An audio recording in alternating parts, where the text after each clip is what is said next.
Hello everyone, my name is Amit Kumar Dev and welcome to the beginner friendly class on texture painting and vertex painting in Blender. If you have ever created a 3D model and thought this looks nice but it feels plain and lifeless, then this class is exactly for you. Adding colors, textures and painted details is what really brings your model to life. And the best part, you don't need to be a professional painter to do it. In this class, we'll start from very basics. So even if you are opening Blender for the first time, you will be able to follow along. Together, we'll explore vertex painting, where you directly paint colors onto your model surface.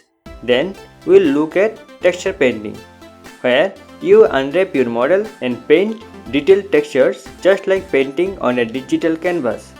By the end of this course, you will not only understand the tools and techniques but also create your own colorful stylized 3D model.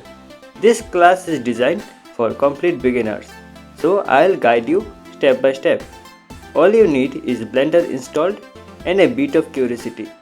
So let's jump in and start painting our 3D worlds with creativity and fun.